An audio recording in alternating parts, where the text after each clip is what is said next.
Walang silbi, puro kakahihiyan. Ang mga salitang yon ay tila mga bombang sumabog sa loob ng marangyang opisina ni Ricardo Cruz. Ang bigat ng bawat letra ay dumagan sa katahimikan ng silid, mas matalas pa sa alinmang patalim. Nanginginig ang kamay ni Ricardo habang hawak ang papel. Ang mga pulang marka ng tinta sa quarterly assessment ng kanyang anak ay hindi lang mga numero. Ang mga ito ay mantsa. Mantsa sa pangalang Cruz na buong buhay niyang pinaghirapang itayo. Sa harap niya, nakatayo si Leo, ang kanyang kaisa-isang anak. Nakayuko ito. Ang mga balikat ay tila binagsakan ng langit at lupa. Hindi man lang ito tumitingin sa kanya. Para itong isang estatwa na gawa sa kahihiyan. Sir Ricardo, isang mahinang boses ang nagtangkang pumutol sa tensyon. Ang tutor, isang lalaking may makapal na salamin at may presyong katumbas ng isang bagong kotse bawat buwan. Hindi siya nilingon ni Ricardo. Ang mga mata niya'y nanatiling nakatutok kay Leo. Umalis ka na. Utos ni Ricardo sa tutor. Ang boses niya ay malamig at walang emosyon. Wala ka ring silbi. Kunin mo ang huling bayad mo sa labas. Narinig niya ang mabilis na pag-alis ng tutor. Ang pagsara ng pinto ay hudyat na muli. Silang dalawa na lang ng kanyang anak ang natitira sa impyernong iyon. Tumingin ka sa akin, Leo. Dahan-dahang itinaas ng binatilyo ang kanyang mukha. At sa mga matang yon, wala nakita si Ricardo, kundi ang anino ng kanyang sariling kabiguan. Isang malaking, malawak na kawalan. Walang bakas ng pagsisisi, walang bakas ng determinasyon. Pagtanggap na lang sa katotohanang isa siyang bigo. Bukas na bukas, sabi ni Ricardo, ang bawat salita ay tila isang pako na ibinabaon niya sa puso ng sariling anak. Doble ang oras ng pag-aaral mo. Wala kang gagawin kundi magbasa. Naintindihan mo? Isang bahagyang tango lang ang isinagot ni Leo bago muling yumuko. Napapikit si Ricardo at minasahe ang kanyang sentido. Ang galit ay unti-unting napapalitan ng isang pamilyar na pagod. Isang pagod na mas malalim pa sa anumang kawalan ng tulog. Isang mahinang katok sa pinto ang pumukaw sa kanya. Sir Ricardo, narito na po ang bagong tagatulong na ipinadala ng ahensya. Boses iyon ni Elena, ang kanilang matagal ng mayordoma. Papasukin mo. Walang ganang sagot ni Ricardo. Pumasok si Elena. Kasunod ang isang babae. Simple lang ang itsura nito. Nakasuot ng payak na bestida. Ang buhok ay nakatali lang sa likod.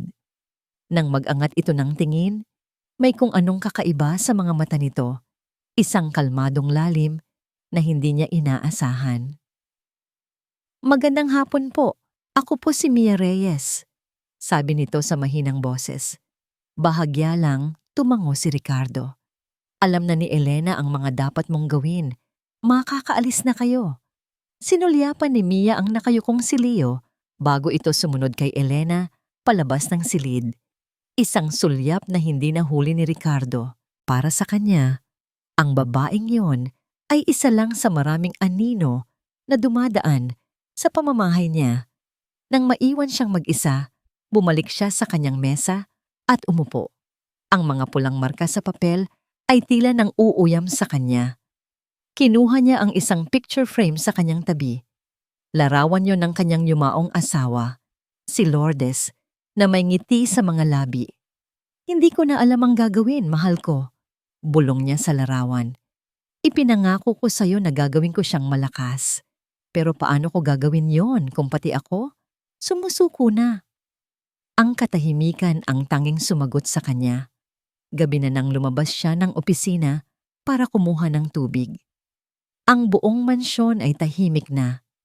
Ang tanging naririnig ay ang mahinang tunog ng kanyang mga sapatos sa marmol na sahig. Habang naglalakad pabalik, isang bagay ang pumukaw sa kanyang atensyon sa dulo ng pasilyo. Nakatayo roon ang bagong katulong, si Mia. Nakatayo ito sa harap ng isang painting na nakasabit sa dingding. Isang painting na hindi niya kailanman binigyan ng pansin. Isa iyong maliit na canvas na nagpapakita ng isang komplikadong tanawin ng isang lumang syudad, ngunit hindi ang painting ang nakakuha ng kanyang pansin, kundi ang ekspresyon sa mukha ni Mia. Hindi ito ordinaryong paghanga ng isang taong tumitingin sa sining. Mayroong malalim na pag-unawa sa mga mata nito. Tila binabasa nito ang bawat guhit, bawat kulay. Tila naiintindihan nito ang kwento sa likod ng canvas. Napakunot ang noo ni Ricardo. Bakit ganito na lamang ang reaksyon ng isang simpleng katulong sa isang painting na hindi niya matandaan kung saan nanggaling? At habang papalapit siya, may isa pang napagtanto si Ricardo. Ang painting na yon, hindi iyon isa sa mga mamahaling obra na koleksyon niya. Ang estilo nito ay magulo pero puno ng detalye. Puno ng emosyon, puno ng kalungkutan. Nakatitig pa rin si Mia sa painting, hindi namamalaya ng kanyang presensya. At sa mukha nito, nakita ni Ricardo ang isang bagay na mas nakakagulat pa. Pagkilala. Tila kilala nito kung sino ang pintor sa likod ng obrang iyon. Ang mansyon ng mga Cruz ay malamig at malawak. Bawat sulok ay sumisigaw ng karangyaan. Pero ang katahimikan ay tila isang mabigat na kumot na bumabalot sa lahat. Sa unang araw ng kanyang trabaho, naramdaman ni Mia na para siyang naglalakad sa loob ng isang museo. Maganda, pero walang buhay. At ang sentro ng katahimikang yon ay si Leo. Sinubukan niyang kausapin ang binatilyo habang ito'y nag-aalmusal. Isang simpleng, "Kumusta?" ay tinugunan lamang ng isang mabilis na tango. Nang subukan niyang buksan ang usapan tungkol sa mga libro sa napakalaking library ng bahay, mabilis itong umiwas ng tingin at nagdahilan para umalis. Nakita ni Mia sa mga mata nito ang pamilyar na takot. Takot sa mga letra, takot sa mga pahina, takot sa kabiguan na nag-aabang sa bawat salita.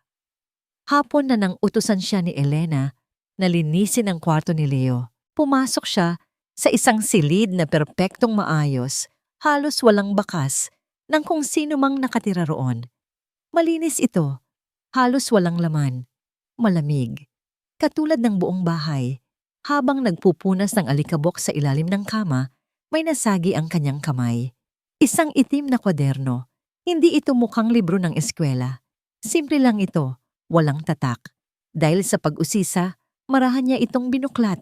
At sa sandaling iyon, napigil ni Mia ang kanyang paghinga. Hindi ito sulat, puro ito guhit. Ang bawat pahina ay puno ng mga imahe na tila sumisigaw sa katahimikan. Ang history ay hindi mga petsa at pangalan, kundi mga mandirigmang may detalyadong baluti at mga barkong naglalayag sa magulong karagatan. Ang math ay hindi mga numero, kundi mga blueprint ng mga nagtataasang gusali at mga disenyong geometriko na nagsasayawan sa papel. Pati ang science, binigyan niya ng muka. Ang photosynthesis ay isang masalimuot na pabrika na may mga maliliit na trabahador. Ang solar system ay isang epikong kwento ng mga nag-uumpugang Diyos. Napaupo si Mia sa sahig. Ang mga kamay ay nanginginig habang binubuklat ang bawat pahina. Hindi ito trabaho ng isang batang bobo. Ito ay gawa ng isang henyo. Isang henyo na nagsasalita sa ibang lengguwahe. Bigla, isang alaala ang sumalakay sa kanyang isipan. Isang maulang hapon. Ang sigaw ng isang bata. Ang mga galit na mata ng mga magulang na sumisisi sa kanya. "Wala kang kwentang guro, pabaya ka." Ang mga salitang iyon ay muling umalingaw-ngaw sa kanyang tainga. Ang sakit ng nakaraan ay kumirot sa kanyang dibdib. Ipinaglaban niya ang batang iyon, isang batang katulad ni Leo, na may sariling paraan ng pag-unawa sa mundo, pero walang naniwala sa kanya. Ang aksidente ay naging kasalanan niya. Ang kanyang pangalan ay nadungisan at ang kanyang pangarap na magturo ay biglang naglaho. Napapikit si Mia, pinipigilan ang mga luhang nagbabantang tumulo. Iyon ang dahilan kung bakit siya narito. Nagtatago sa ilalim ng uniforme ng isang katulong, tumatakas sa anino ng kanyang kabiguan. Ngunit habang nakatingin sa kwaderno ni Leo, isang bagong damdamin ang pumalit sa kirot. Determinasyon. Hindi siya papayag na ang isa pang pambihirang isipan ay malunod sa dagat ng hindi pagkakaintindi. Maingat niyang isinara ang kwaderno at ibinalik ito sa ilalim ng kama, doon mismo kung saan niya ito natagpuan. Kinagabihan, nakita niya si Leo na nakaupo mag-isa sa hardin, nakatitig sa kawalan. Dahan-dahan siyang lumapit, hindi dala ang anumang libro. Sa halip mata, ang dala niya ay isang malinis na papel at isang lapis. Inilapag niya ito sa maliit na mesa sa harap ng binatilyo. Hindi nagsalita si Mia. Hinayaan niya lang ang papel at lapis na maging tulay sa pagitan nila. Napatingin si Leo sa mga ito. Pagkatapos ay sa kanya. Puno ng pagtataka ang mga mata nito. Umupo si Mia sa tapat niya. Leo? Mahinahon niyang sabi. Ang boses niya ay halos isang bulong. Ituro mo sa akin, paano gumagana ang isang makina ng kotse. Alam niyang mahilig ito sa mga kotse. Base sa mga detalyadong guhit sa kwaderno, nakita niya ang pagbabago sa mukha ni Leo. Ang pagtataka ay napalitan ng pag-aalinlangan. Pagkatapos ay isang kislap ng interes. Kinuha nito ang lapis. Ang mga daliri ay tila may sariling isip. At nagsimula itong gumuhit. Walang salitang namutawi sa bibig nito. Pero sa bawat guhit ng lapis sa papel, isang buong mundo ang nabubuo. Matapos ang ilang minuto, isang komplikado pero perpektong diagram ng makina ang nasa harap nila. Hindi pinansin ni Mia ang diagram. Sa halip tinitigan niya ng diretso ang mga mata ng binatilyo, mga matang laging nakayuko at umiiwas. Nakikita ko, sabi ni Mia, ang boses niya ay puno ng paghangang hindi maitatago. Naiintindihan mo pala lahat, hindi mo lang masabi sa salita. Sinasabi mo sa pamamagitan nito. Siguro sa unang pagkakataon, hindi umiwas si Leo. Tumingin ito pabalik sa kanya. Ang mga mata ay nanlalaki, sa gulat at pag-asa. Tila hindi ito makapaniwala na may isang taong sa wakas ay nakakita sa kanya. Sa totoong siya. Paano mo nalaman? Sa buong buhay ni Leo, ang salitang pag-aaral ay katumbas ng pagdurusa. Katumbas ito ng mga letrang lumalangoy sa harap ng kanyang mga mata, ng mga numerong walang kahulugan, at ng mabibigat na buntong hininga ng kanyang ama. Pero ngayon, sa kauna-unahang pagkakataon, ang pag-aaral ay naging isang laro. Ang algebra ay isang kaharian. Paliwanag ni Mia habang nakaupo sila sa sahig ng kanyang silid-aralan na napapalibutan ng mga puting papel at mga lapis na may iba't ibang kulay. Ang X at Y ay mga misteryosong bayani na kailangan nating hanapan ng tunay na pagkatao. At ang bawat numero? Sila ang mga sundalo sa iyong hukbo. Sa halip na pilitin siyang magbasa ng mga makakapal na libro, hinayaan siya ni Mia na iguhit ang kanyang nauunawaan. Ang Battle of Mactan ay hindi na isang listahan ng mga petsa. Ito'y naging isang epikong comics kung saan si Lapu-Lapu ay isang matipunong bayani at si Magellan ay isang mananakop na may malungkot na mga mata. Nawala ang takot sa puso ni Leo, napalitan ito ng kuryosidad. Ang mga konsepto na dati parang pader na hindi niya kayang akyatin ay unti-unting naging mga hagdan. Bawat guhit niya ay isang baitang paakyat. Magaling, Leo. Puri ni Mia nang matagumpay niyang malutas ang isang komplikadong problema sa algebra sa pamamagitan ng pagguhit ng isang digmaan sa pagitan ng mga numero. Nakikita mo? Hindi ka mahina sa math, kailangan mo lang makita ang labanan. Ang namam ang ngiti sa mga labi ni Mia ay mas maliwanag pa sa sikat ng araw. At ang ngiting iyon ay nakakahawa. Naramdaman ni Leo ang isang kakaibang gaan sa kanyang dibdib. Sa unang pagkakataon, hindi niya naramdaman na isa siyang pagkakamali.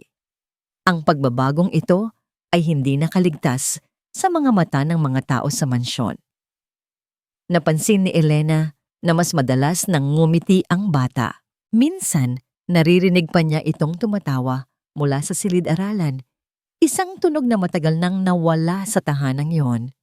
Ang balitang ito ay nakarating din sa kanyang ama. Isang gabi, habang sila'y naghahapunan, biglang nagtanong si Ricardo tungkol sa isang balita sa dyaryo. Isang bagay tungkol sa ekonomiya ng isang bansa sa Europa. Isang paksang hindi kailanman papansinin ni Leo. Spain! Mahinang sagot ni Leo habang nakayuko sa kanyang plato. Bumagsak ang ekonomiya nila dahil sa maling pamamalakad sa agrikultura. Para silang isang hari na may malawak na lupain pero hindi marunong magtanim. Natigilan ang lahat sa hapagkainan. Ang mga kubyertos ay huminto sa ere. Dahan-dahang ibinaba ni Ricardo ang kanyang dyaryo. Tinitigan niya si Leo. Ang mga mata ay naniningkit. May pagtataka. May pagdududa. Saan mo narinig yan? Tanong ni Ricardo. Ang boses ay naglalaman ng pamilyar na bigat. Nagkibit-balikat lang si Leo.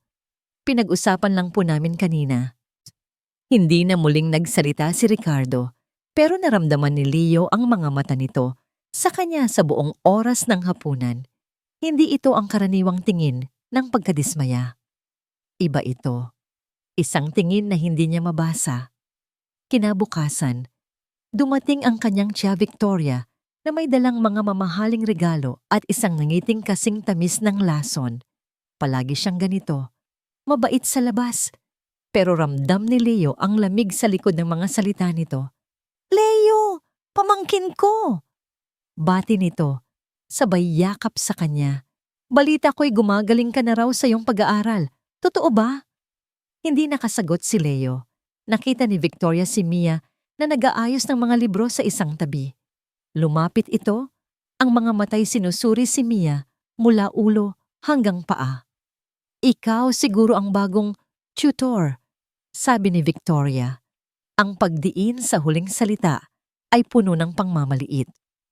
Anong ginagawa mo at nagkakaroon ng milagro dito? Wala po, ma'am. Magalang na sagot ni Mia. Tinutulungan ko lang po si Leo na mahanap ang sarili niyang paraan. Isang maliit na tawa ang kumawala sa mga labi ni Victoria. Bumaling ito kay Ricardo na kadarating lang. Baka naman dinadaya lang ng katulong na, yan ang bata, Ricardo. Bulong nito? Sapat lang para marinig nilang lahat. Masyadong maganda para maging totoo. Siguraduhin mong hindi ka nagpapaloko. Ang mga salita ni Victoria ay tila mga buto ng pagdududa na itinanim sa isipan ni Ricardo. Ang kislap ng pag-asa sa mga mata ng kanyang ama, kaninang gabi, ay biglang nawala. Napalitan ito ng dati nitong anyo, matigas, malamig, at mapanuri.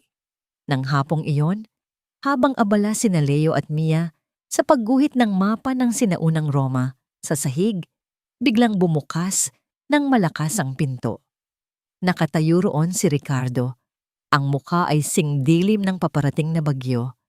Ang mga mata niya'y tila nag-aapoy habang tinitingnan ang nagkalat na mga papel at krayola sa sahig. Anong kabaliwan ito? Sigaw niya.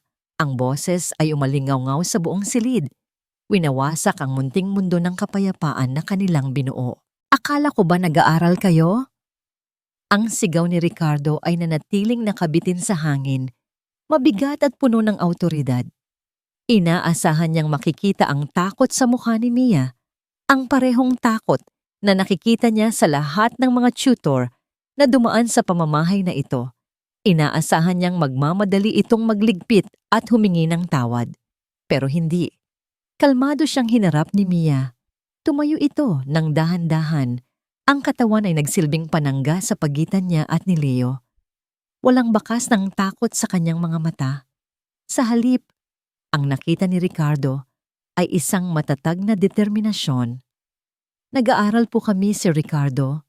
Mahinahon niyang sabi. Ang boses ay matatag. Ito po ang paraan ng pag-aaral ni Leo. Sa pamamagitan ng mga larawan, mas naiintindihan niya ang koneksyon ng mga ideya. Ang mapa pong ito ng Roma ang nagtuturo sa kanya tungkol sa kanilang gobyerno, arkitektura, at mga estratehiya sa digmaan.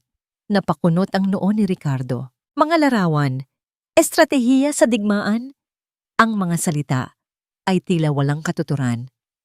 Kalokohan, ang tanging lumabas sa kanyang bibig. Ang kailangan niya ay magbasa ng libro, hindi magsayang ng oras sa pagguhit. Hindi po ito pagsasayang ng oras. Giit ni Mia, hindi pa rin natitinag. Iba po ang paraan ng pagproseso ng utak ni Leo. Pinipilit po natin siyang umakyat sa isang puno. Pero ang totoo, isa siyang isda na mas magaling lumangoy. Isda. Ang salitang yon ay tumatak sa isipan ni Ricardo. Isang isda na pinipilit umakyat ng puno. May kung anong kirot ang dala ng analuhiyang yon.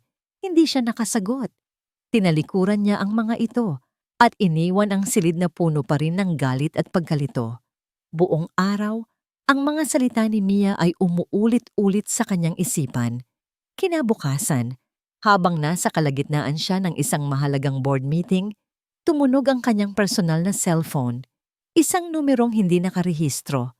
Karaniwan, hindi niya ito sasagutin. Pero may kung anong nag-udyok sa kanya na kunin ito. Hello? Iritableng sagot niya. Mr. Cruz, si Mrs. Sandoval po ito, ang guro ni Leo sa history. Agad na kumabog ang dibdib ni Ricardo. Inaasahan na niya ang reklamo. Anong problema? Wala po, sir. Sa katunayan, kaya po ako tumawag ay dahil hindi po ako makapaniwala, sabi ng guro sa kabilang linya. Ang boses ay puno ng pagkamangha. Kanina po sa klase nagkaroon kami ng isang sorpresang talakayan at si Leo po, siya po ang pinakamagaling sa klase. Ang mga sagot niya, detalyado at puno ng pananaw. Parang hindi po siya si Leo na kilala namin. Ano po bang nangyari? Natigilan si Ricardo. Napatayo siya mula sa kanyang upuan. Hindi na pinapansin ang mga nagtatakang tingin ng mga board member. Salamat sa impormasyon, sabi niya bago ibaba ang tawag. Hindi niya matandaan kung paano natapos ang meeting. Ang tanging nasa isip niya ay ang sinabi ng guro at ang imahe ni Mia at Leo na nakaupo sa sahig, gumuguhit ng mapa ng Roma. Nang hapong iyon, umuwi siya ng mas maaga kaysa karaniwan. Hindi siya pumasok sa loob. Sa halip dumaan siya sa hardin, sa isang lugar kung saan tanaw niya ang silid-aralan nang hindi siya nakikita. At doon niya sila nakita. Hindi sila nag-aaral. Nagdidilig sila ng mga halaman sa hardin ni Lourdes, isang lugar na matagal na niyang pinabayaan dahil sa mga alaalang dala nito. Nakita niya si Leo na nakangiti habang tinuturuan ni Mia kung paano alagaan ang isang rosas. Nakita niya ang kanyang anak na tumatawa, isang tunay, masayang tawa na matagal na niyang hindi naririnig. Isang bagay ang uminit sa dibdib ni Ricardo. Isang bagay na pamilyar pero matagal nang nawala. Para siyang isang dayuhan na sumisilip sa bintana ng sarili niyang tahanan, pinapanood ang isang eksenang hindi siya kailanman naging parte. Nanatili siyang nakatayo roon, nakatago sa likod ng isang malaking puno. Pinapanood ang dalawa. Pinapanood niya ang pagbabago sa kanyang anak. At nagsimula siyang magtanong sa kanyang sarili, sino ba ang tama? Ang mundo na nagsasabing kailangang sumunod sa iisang pamantayan? O ang babaeng ito na nagsasabing ang kanyang anak ay isang isda sa isang mundong puno ng mga umaakyat ng puno? Lourdes, bulong niya sa hangin, tama ba ang ginagawa ko? Ang imahe ng kanyang asawa ay pumasok sa kanyang isipan. Ang malumanay nitong mamangiti, ang paraan nito kung paano unawain si Leo nang walang panghuhusga. Kinagabihan, pinatawag niya si Mia sa kanyang opisina. Umupo ito sa silya sa harap ng kanyang mesa, kalmado pa rin, naghihintay. Tinitigan niya ito ng matagal, sinusubukang basahin ang pagkatao nito. Hindi na ito isang simpleng katulong sa kanyang paningin. Isa na itong misteryo. Isang palaisipan. Ang sabi mo, isa siyang isda, sabi ni Ricardo, binabasag ang katahimikan. Paano mo nalaman? Hindi sumagot si Mia. Nagpatuloy si Ricardo, ang boses niya ay mas seryoso na ngayon. Ang guro niya sa history ay tumawag kanina. Hinanap niya ang salitang milagro para ilarawan ang nangyari sa klase. Tinitigan niya ito ng diretso sa mga mata. Hindi ako naniniwala sa milagro, Miss Reyes, kaya itatanong ko ulit, sino ka ba talaga? Ang tanong ni Ricardo ay parang isang matulis na bagay na tumusok sa puso ni Mia. Sino ka ba talaga? Ang mga salitang yon ay nagpabalik sa lahat ng kanyang kinatatakutan. Sino nga ba siya? Siya si Mia Reyes, ang dating guro na puno ng pangarap. Siya si Mia Reyes, ang babaeng nawalan ng lahat dahil sa isang akusasyon. Siya si Mia Reyes, ang pangalang dinungisan at pilit na itinatago sa ilalim ng uniforme ng isang kasambahay. Ngumiti siya ng pilit, isang ngiting hindi umabot sa kanyang mga mata. Gaya po ng sinabi ko, sir, isa lang po akong simpleng tao na mahal ang mga bata. Nakita niya ang pagdududa sa mga mata ni Ricardo. Hindi ito naniwala. Pero sa awa ng Diyos, hindi na siya nito muling pinilit. Isang tango lang ang isinagot nito, isang senyales na tapos na ang kanilang pag-uusap. Mabilis na lumabas si Mia sa opisina. Ang dibdib ay kumakabog. Ang tanong ni Ricardo ay isang babala. Isang paalala na ang pader na kanyang itinayo para protektahan ang sarili ay maaaring gumuho anumang oras. Samantala, sa isang mamahaling restaurant sa kabilang bahagi ng syudad, si Victoria Cruz ay nakikipagkita sa isang lalaking nakasuot ng itim na suit. Sigurado ka ba sa impormasyong ito? Tanong ni Victoria habang sinusuri ang mga dokumento sa loob ng isang brown envelope na iniabot sa kanya. 100%, ma'am, sagot ng pribadong investigador. Mia Reyes, dating guro sa isang kilalang private school, natanggal sa trabaho 3 taon na ang nakalipas. Isang aksidente sa school field trip ang dahilan. May isang estudyanteng nahulog sa may bangin. Hindi naman namatay, pero nabaldado. Nagpatuloy ang investigador.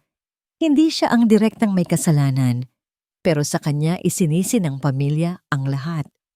Naging malaking iskandalo. Mula noon, nawala na siya sa mundo ng pagtuturo. Nagpalipat-lipat ng trabaho hanggang sa napunta rito. Isang malamig at kontentong nangiti ang gumuhit sa mga labi ni Victoria. Magaling. Hanapin mo ang pamilya ng batang iyon. Sabihin mong gusto ko silang makausap. Mayroon akong alok na hindi nila matatanggihan. Kinuha ni Victoria ang kanyang tasa ng tsa. Ang mga daliri ay dahan-dahang humahaplos sa porselana. Perpekto. Ito na ang armas na kailangan niya. Isang armas na hindi lang sisira sa reputasyon ni Mia, kundi sisira rin sa namumuong tiwala ni Ricardo sa kanya. Kinabukasan, naramdaman ni Mia ang bigat sa bawat kilos niya. Ang bawat anino sa mansyon ay tila nagmamasid. Ang bawat bulong ay tila tungkol sa kanya. Nang gabing iyon, hindi siya dinalaw ng antok. Ang mga imahe ng aksidente ay paulit-ulit na naglalaro sa kanyang isipan. Ang iyak ng bata, ang galit sa mga mata ng mga magulang, ang pakiramdam ng pagkatalo. Bumangon siya mula sa kanyang kama at nagtungo sa kusina para uminom ng tubig. Pagbalik niya, nakita niya si Leo na nag-aabang sa labas ng kanyang pinto. May hawak itong isang maliit na piraso ng papel. Para sa'yo, Ate Mia, sabi nito, sabay abot sa kanya ng papel. Isang guhit. Larawan niya ito.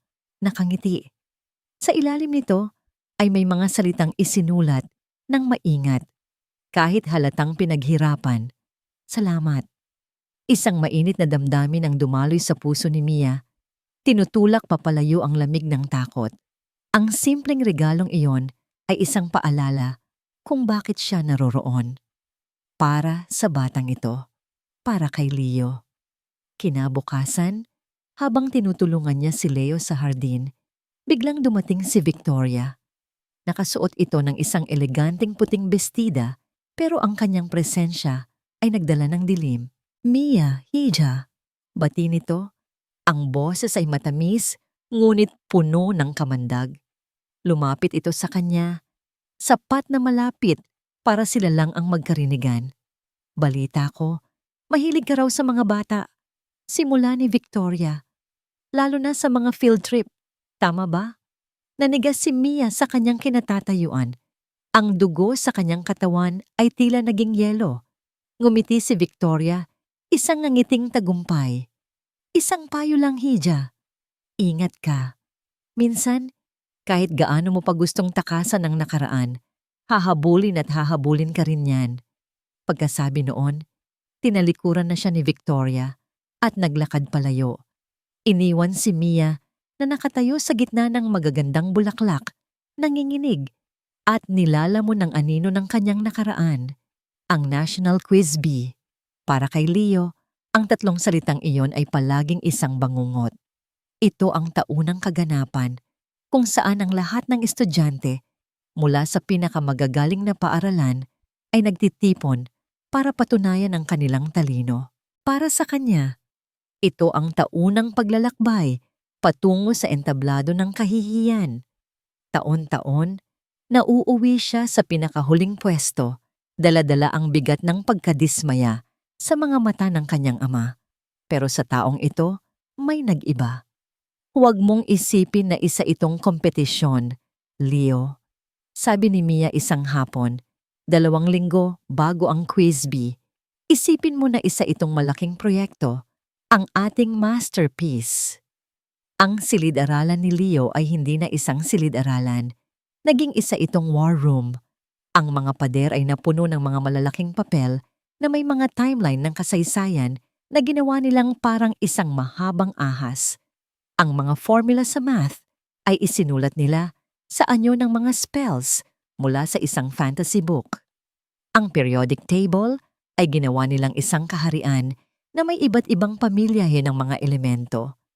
Bawat araw ay isang bagong pakikipagsapalaran. Hindi na siya nagme-memorya.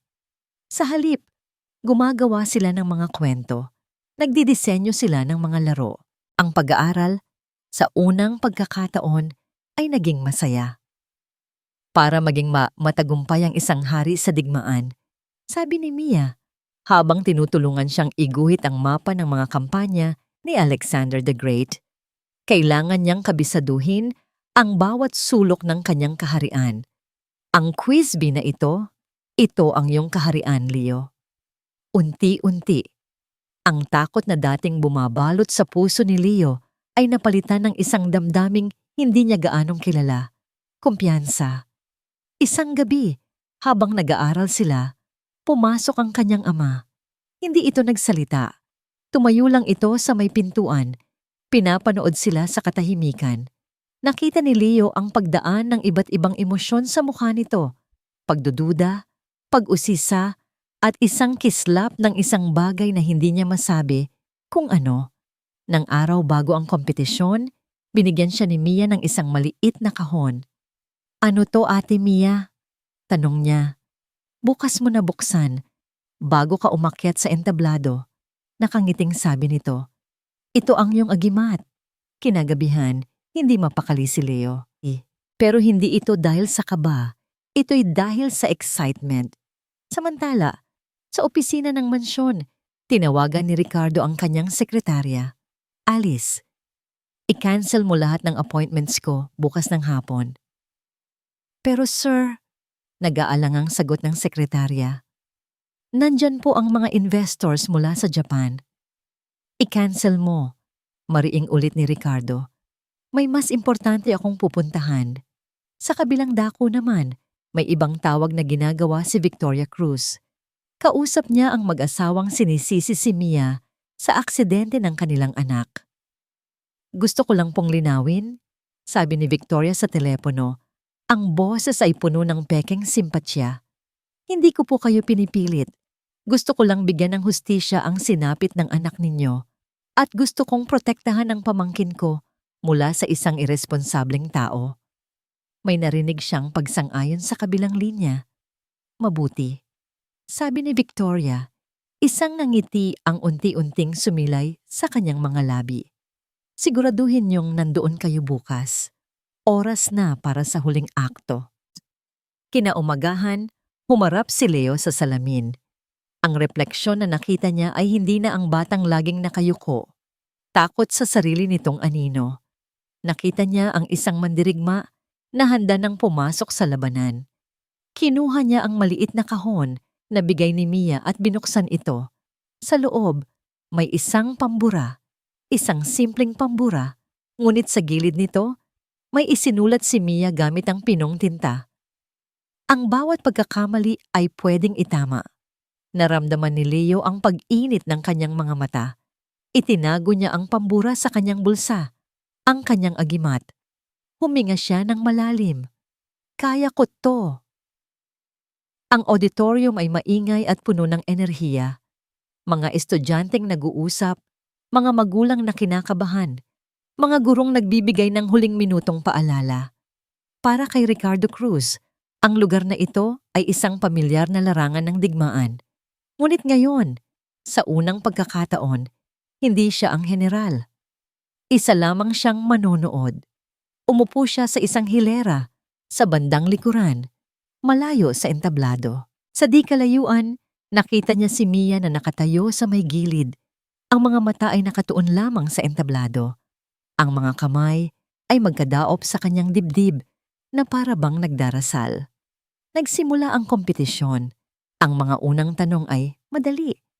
Mabilis na nagtaas ng kamay ang mga kalahok. Si Leo ay nanatiling tahimik, pinapanood lang ang mga kalaban. Naramdaman ni Ricardo ang pamilyar na pagkabigo na gumapang sa kanyang sistema. Ganoon pa rin, naisip niya, wala pa ring nagbago. Ngunit nang magsimulang humirap ang mga tanong, ang auditorium ay unti-unting tumahimik. Ang mga kamay na kanina'y mabilis magtaas ay nagsimulang mag-atubili. Isang tanong tungkol sa Renaissance art ang ibinato ng quizmaster. Walang nakasagot. Katahimikan. At pagkatapos, isang kamay ang dahan-dahang itinaas. Si Leo. Lahat ng mga mata ay napunta sa kanya. Maging si Ricardo ay napasandal pasulong sa kanyang upuan, hindi makapaniwala. Mr. Cruz? Sabi ng quizmaster, tila nagulat din. Tumayo si Leo. Ang boses ay bahagyang nanginginig sa simula. Ang chiaroscuro po ay isang teknik sa pagpipinta na gumagamit ng malakas na contrast sa pagitan ng liwanag at dilim. Ginamit po ito ni Caravaggio para bigyan ng drama at emosyon ang kanyang mga obra. Nagpatuloy si Leo sa pagsasalita at habang tumatagal, ang panginginig sa kanyang boses ay napalitan ng kumpiyansa. Hindi ito parang isang estudyanteng nagmememorya ng sagot. Para siyang isang art critic na nagpapaliwanag ng isang obra maestra. Sa isip ni Ricardo, nakita niya ang mga drawing ni Leo sa sahig. Ang mga kwento sa likod ng bawat konsepto. Napanganga ang mga manonood, maging ang quizmaster ay tumango sa paghanga. Sunod-sunod na tanong. Isang komplikadong problema sa physics, isang malalim na tanong tungkol sa world history, isang tanong sa literatura. Sa bawat isa, si Leo ay may sagot. Hindi palaging siya ang nauuna, pero ang bawat sagot niya ay malinaw, detalyado, at puno ng pananaw. Hindi niya lang sinasabi ang sagot. Ikinukwento niya ito. Nakita ni Ricardo ang kanyang sarili na napapangiti. Isang bagay na hindi niya namalayang ginagawa. Isang pakiramdam ng pagmamalaki ang umusbong sa kanyang dibdib. Isang pakiramdam na mas matimbang pa sa anumang deal na naisara niya. Tumingin siya sa direksyon ni Mia. Nakita niya itong nakangiti. Ang mga mata ay nangingilid sa luha. Ang kanilang mga mata ay nagtagpo sa gitna ng maraming tao. Sa sandaling iyon, nagkaroon sila ng isang pag-unawa na hindi nangangailangan ng salita. Nakita ni Ricardo sa mga mata nito ang parehong pagmamalaki na nararamdaman niya.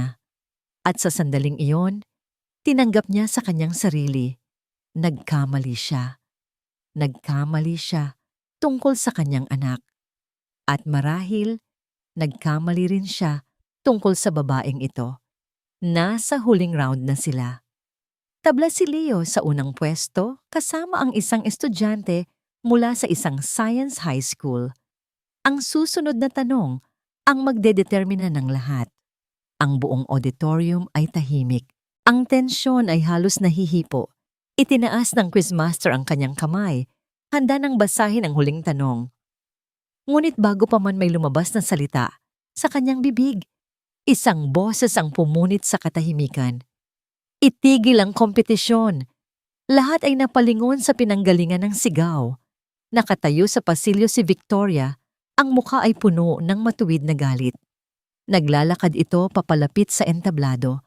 Ang bawat hakbang ay may bigat. Mayroon tayong isang mandaraya dito.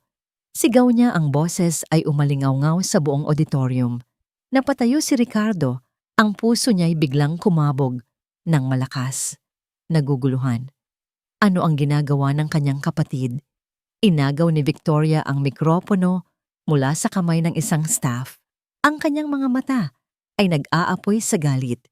Tumingin siya sa paligid, sa mga naguguluhang mukha ng mga manonood at pagkatapos, itinuro niya ang kanyang daliri sa isang direksyon. Diretso. Kay Mia. Sa isang iglap, ang lahat ng ingay sa auditorium ay naglaho. Ang tanging naririnig ni Mia ay ang malakas at mabilis na pagtibok ng kanyang sariling puso, na tila isang tambol na nagbabadya ng digmaan.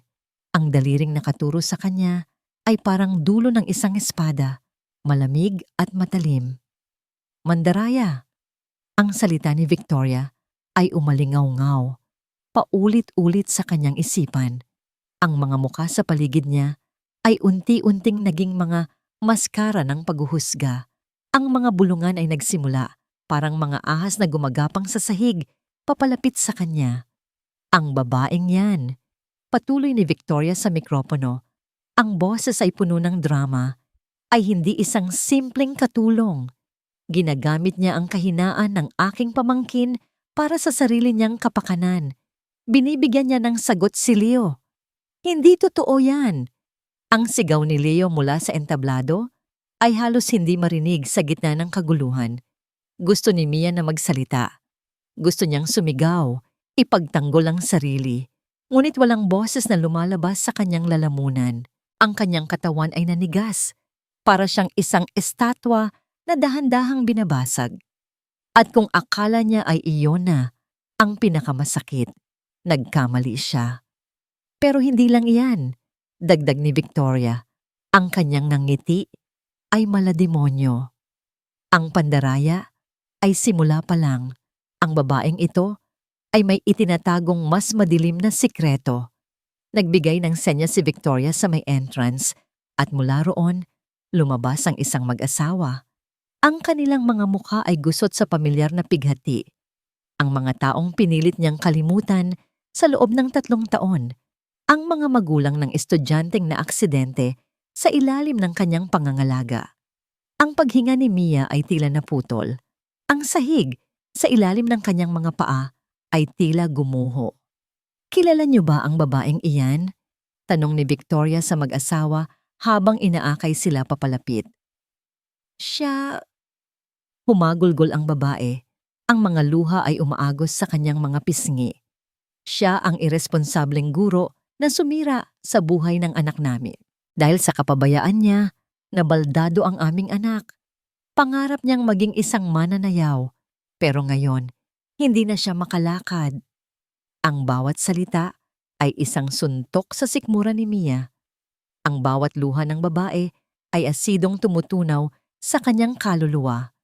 Ang kwento ng mag-asawa na pinalamutian ng mga kasinungalingan at pinalaking detalye ni Victoria ay kumalat sa buong auditorium.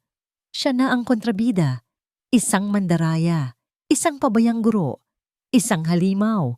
Hindi niya na makita ang mga mukha ng mga tao. Ang lahat ay malabo na dahil sa mga luhang namumuo sa kanyang mga mata. Naramdaman niya ang daan-daang pares ng matang nakatitig sa kanya. Humuhusga, nagagalit. Nakita niya si Leo sa entablado, sumisigaw, nagpupumilit na ipagtanggol siya, pero pinipigilan ito ng mga guro. At nakita niya si Ricardo, Nakatayo sa gitna ng lahat, hindi gumagalaw. Ang mukha nito ay isang blangkong pader. Ang pag-asa at paghangang nakita niya sa mga mata nito kanina ay naglaho na. Napalitan ito ng pagkalito, ng pagdududa, ng pagkadismaya. Iyon na ang pumatay sa kanya. Ang bangungot na matagal na niyang tinatakasan ay narito na. At mas malala pa ito kaysa sa kanyang naaalala dahil sa pagkakataong ito, hindi lang ang kanyang pangalan ang nasira, pati na rin ang munting mundo ng pag-asa na binuo niya kasama si Leo. Hindi niya na kaya. Ang bigat ay sobra na. Sa huling lakas na natitira sa kanya, tumalikod si Mia. Nagsimula siyang maglakad. Pagkatapos ay tumakbo. Tumakbo siya palayo sa mga nag-uusig na mata, palayo sa mga mapanghusgang bulungan, palayo sa entablado ng kanyang pinakamatinding kahihiyan. Narinig niya ang sigaw ni Leo sa kanyang likuran. Tinatawag ang kanyang pangalan. Ate Mia, huwag! Pero hindi siya lumingon. Nagpatuloy lang siya sa pagtakbo, palabas ng auditorium, dala-dala ang mga piraso ng kanyang nawasak na pagkatao, habang ang mga luha ay walang tigil na dumadaloy sa kanyang mga pisngi. Ang tumatakbong figura ni Mia palayo ay parang isang punyal na bumaon sa puso ni Leo. Ang bawat hakbang nito palayo ay isang pakiusap na hindi niya matugunan. Ang sakit sa mga mata nito bago ito tumalikod. Iyon ang nagsindi ng apoy sa loob niya. Ate Mia! Sigaw niya, pero ang boses niya ay nalunod sa ingay ng mga bulungan. Nakita niya ang nangiting tagumpay sa mukha ng kanyang tiya Victoria. Nakita niya ang pag-aalinlangan sa mukha ng kanyang ama. Nakita niya ang mga mapanghusgang tingin ng lahat. At sa sandaling iyon, isang bagay sa loob ni Leo ang nabali. Ang takot, ang kahihiyan, ang pagdududa sa sarili na bumalot sa kanya sa loob ng 16 na taon. Lahat ng iyon ay biglang naglaho. Napalitan ito ng isang damdaming mas malakas pa sa lahat. Galit. Isang matuwid na galit para sa babaeng tumulong sa kanya na mahanap ang sarili. Hindi totoo yan, sigaw niyang muli. Sa pagkakataong ito, may lakas na nagpagulat maging sa kanyang sarili. Tinulak niya ang kamay ng gurong nakahawak sa kanya. Sa isang kilos na hindi inaasahan ng lahat, tumakbo siya papunta sa gitna ng entablado at inagaw ang mikropono mula sa kamay ni Victoria. Napatigagal ang lahat. Ang buong auditorium ay nabingi sa biglaang katahimikan. Humarap si Leo sa daan-daang taong nakatingin sa kanya. Nanginginig ang kanyang mga kamay, ngunit ang mga mata niya ay nag-aalab. Ang pangalan ko ay Leo Cruz. Simula niya, ang boses ay nanginginig pa. At sa buong buhay ko, ang tingin sa akin ng lahat, ang tingin sa akin ng sarili kong ama, ay isa akong tanga. Isang kolektibong paghinga ang narinig mula sa mga manonood. Tumingin siya sa kanyang ama na ngayon ay nakatitig sa kanya. Ang mukha ay hindi maipinta. Oo, nahihirapan ako sa pagbabasa. Pagpapatuloy niya, ang boses ay unti-unting lumalakas. Oo, mas gusto kong gumuhit kaysa magsulat. Ang mga numero at letra ay parang mga langgam sa paningin ko na hindi ko maintindihan. Huminga siya ng malalim, hinahayaan ang bawat salita na maging isang pagpapalaya. Pero hindi ako tanga. Ang sigaw niyang iyon ay yumanig sa buong auditorium. At hindi mandaraya si Mia. Ipinikit niya ang kanyang mga mata at nakita niya ang mga mapa, ang mga kwento, ang mga mandirigma.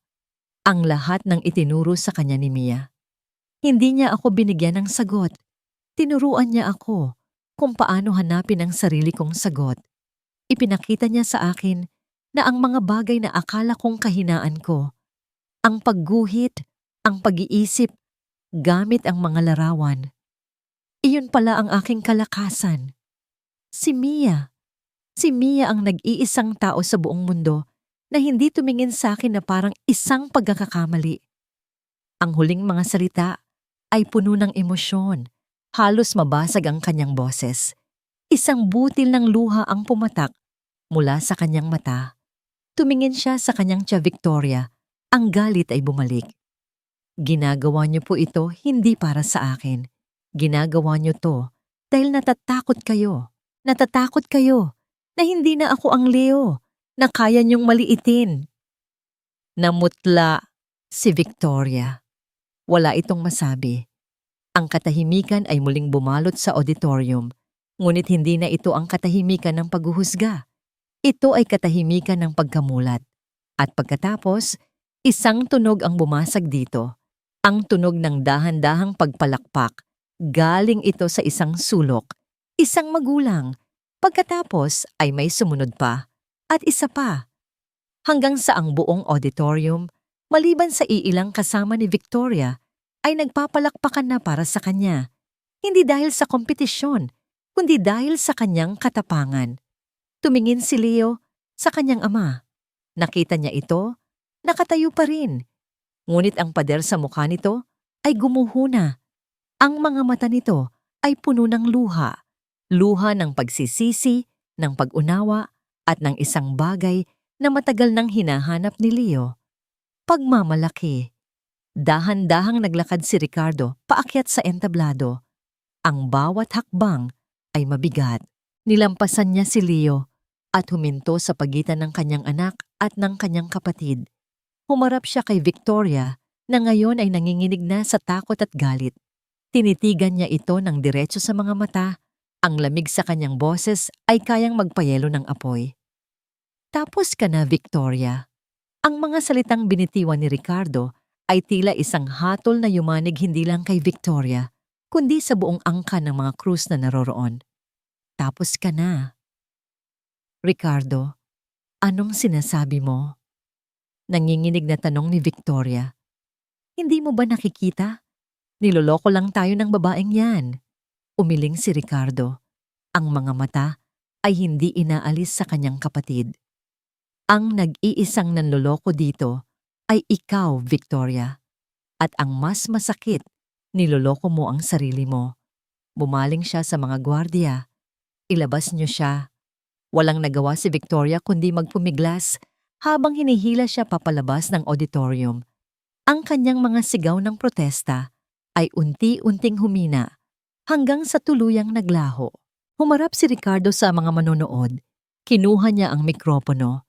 Humihingi ako ng paumanhin sa inyong lahat para sa iskandalong idinulot ng aking pamilya. Sabi niya, ang boses ay matatag, ngunit puno ng pagsisisi. At sa anak ko. Lumingon siya kay Leo na nakatayo pa rin sa gitna ng entablado. Ang mga luha ay umaagos na sa kanyang mga pisngi. Sa anak ko, na ngayon ko lang nakita. Nang tunay. Patawarin mo si Papa. Halos pabulong niyang sabi. Sapat lang para marinig nilang dalawa. Hindi na nila tinapos ang kompetisyon. Sa gitna ng kaguluhan, isang bagay lang ang nasa isip ni Ricardo. Hanapin si Mia. Natagpuan niya ito sa isang madilim na sulok ng parking lot. Nakaupo sa sahig sa likod ng isang kotse, ang muka ay nakasubsob sa kanyang mga tuhod. Ang kanyang katawan ay nanginginig sa bawat paghikbi. Dahan-dahan siyang lumapit. Hindi siya nagsalita. Umupo siya sa tabi nito. Inalis ang kanyang mamahaling panyo mula sa bulsa ng kanyang coat at iniabot dito.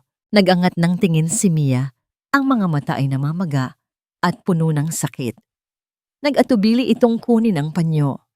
Salamat, sabi ni Ricardo. Ang boses ay mahinahon. Salamat sa ginawa mo para sa anak ko. Hindi sumagot si Mia. Umuwi na tayo, sabi ni Ricardo. Hindi ito isang utos. Isa itong pakiusap. Ang biyahe pauwi ay tahimik. Si Leo ay nakaupo sa likod habang si Mia ay nasa tabi niya sa harapan. Ang katahimikan ay hindi awkward. Ito'y isang katahimikang puno ng mga salitang hindi pa kayang bigkasin.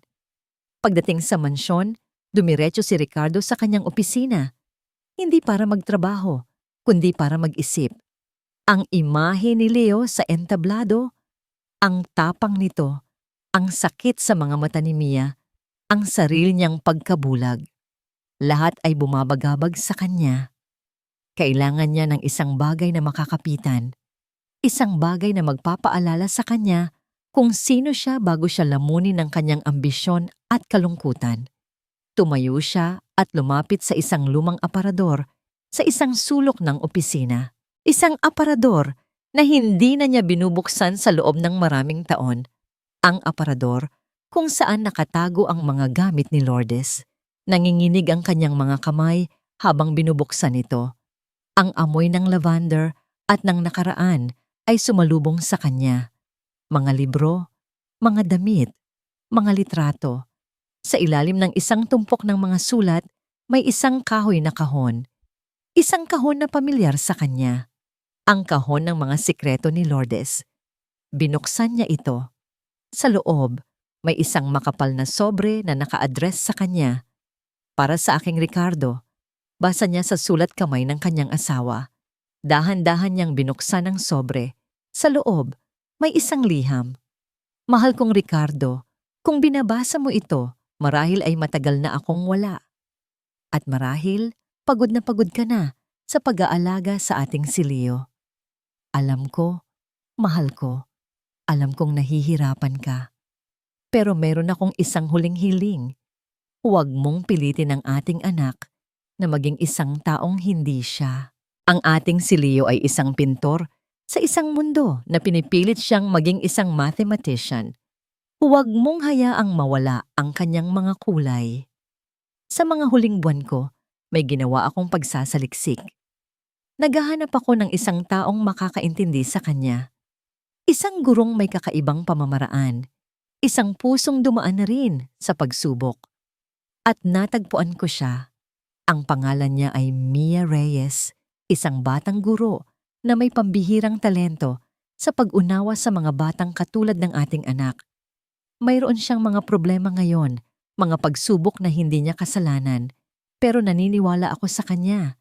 Naniniwala akong siya ang susi. Pakiusap, mahal ko. Hanapin mo siya. Para sa akin. Para sa ating anak. Sa likod ng liham, may isang folder. At sa loob nito ay isang kompletong file. Mga artikulo tungkol sa angking galing ni Mia sa pagtuturo, mga detalye tungkol sa aksidente, at mga testimonya na nagpapatunay na wala siyang kasalanan. Nanlalabo ang mga mata ni Ricardo dahil sa mga luha. Hindi ito tadhana. Ito ay isang plano. Ang huling plano ng kanyang asawa. Ang huling testamento ng pag-ibig ni Lourdes para sa kanilang anak. Napatayo siya, hawak ang liham at ang folder. Ang kanyang puso ay tumitibok ng mabilis, puno ng isang bagong layunin. Naglakad siya palabas ng opisina, ang bawat hakbang ay may bigat ng maraming taon ng pagkakamali at ang gaan ng isang bagong natuklasang katotohanan. Dumiretso siya sa pasilyo, patungo sa kwarto kung saan nanunuluyan si Mia. Huminto siya sa tapat ng pinto. Kumatok siya. Ang kanyang puso ay kumakabog na parang isang tambol. Nang bumukas ang pinto, nakita niya si Mia. Ang mga mata ay namamaga pa rin. Mia, sabi ni Ricardo, ang boses ay basag sa emosyon. May kailangan kang malaman. Nanginginig ang mga kamay ni Mia habang hawak ang mga papel na iniabot sa kanya ni Ricardo. Ang luma at bahagyang naninilaw na sulatan ay may sulat kamay ng isang babaeng hindi niya kailanman nakilala. Ngunit ang mga salita nito ay tila isang yakap mula sa nakaraan. Habang binabasa niya ang liham ni Lourdes, ang bawat salita ay tila tubig na dahan-dahang naghuhugas sa mga sugat ng kanyang puso. Isang pintor sa isang mundo na pinipilit siyang maging isang mathematician. Isang pusong dumaan na rin sa pagsubok. Naniniwala akong siya ang susi. Ang mga luha ay muling dumaloy sa kanyang mga pisngi. Ngunit sa pagkakataong ito, hindi ito mga luha ng sakit o kahihiyan. Ito ay mga luha ng paglaya. Hindi siya isang aksidente, hindi siya isang pagkakamali. Siya ay isang plano. Siya ay isang sagot sa isang panalangin. Nang matapos niyang basahin ang liham, tinitigan niya si Ricardo. Ang lalaking dati kinatatakutan niya dahil sa tigas at lamig nito ay nakatayo ngayon sa harap niya. Ang mga mata ay puno ng pagsisisi at isang bagong uri ng paggalang. Patawad, sabi ni Ricardo. Ang salita ay halos isang bulong. Patawad sa lahat. Umiling si Mia. Isang maliit na ngiti ang sumilay sa kanyang mga labi. Walang dapat ipatawad. Dinala ako rito ng tadhana. O marahil ni Mrs. Cruz. Sa sandaling iyon, isang pintuan ang nagbukas sa likuran nila. Si Leo. Nakatayo ito roon, pinapanood sila.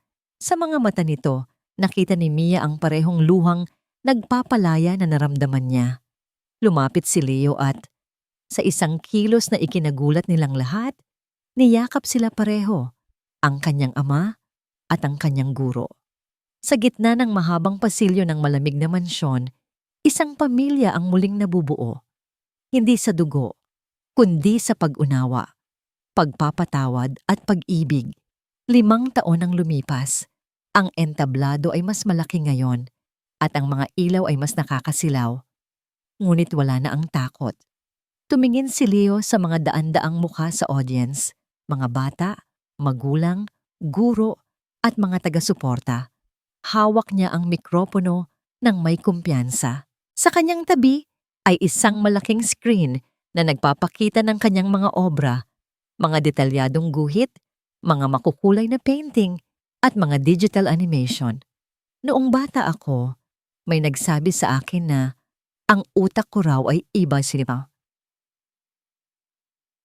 Simula niya, ang kanyang boses ay kalmado at malinaw. Ang tingin nila, isa yung pagkakamali, isang depekto na kailangang ayusin. Sinubukan nilang pilitin ang isang isda na umakyat sa puno. Isang pamilyar na ngiti ang sumilay sa kanyang labi. Pero may isang taong nagturo sa akin na ang pagiging iba ay hindi isang kahinaan. Ipinakita niya sa akin na pwede akong lumangoy. At nang natuto akong lumangoy, natuklasan ko ang isang buong karagatan na hindi ko alam na umiral. Ito ang opisyal na paglulunsad ng Lourdes Cruz Foundation, isang organisasyong itinayo para suportahan ang mga batang may kakaibang paraan ng pag-aaral, ang mga pintor, ang mga musikero, ang mga inventor, ang mga batang katulad niya. Tumingin siya sa unang hilera.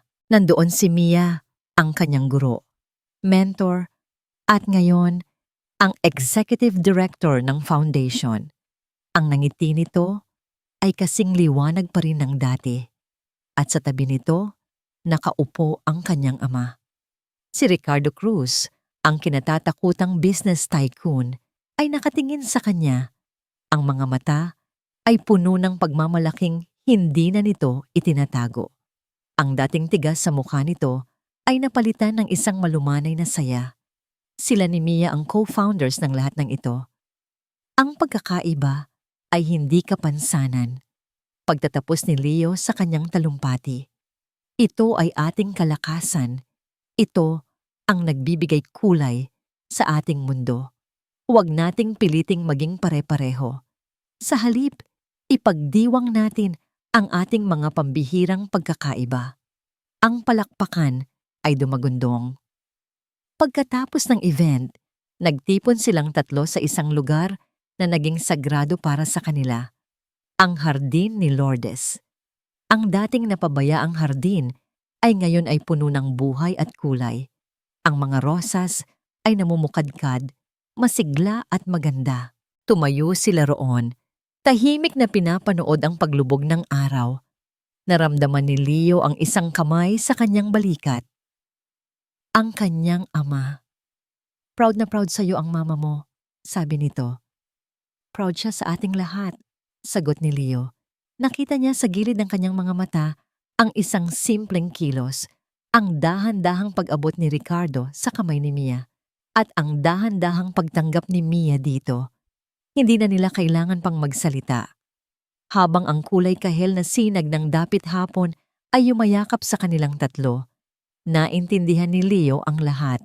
Ang bawat sakit, bawat luha, bawat pagkakamali, ay bahagi lamang ng isang mas malaking guhit. Isang obra maestra ng pag-ibig, pagkawala, at muling pagkakahanap, hindi lang sa iba, kundi sa kanilang mga sarili.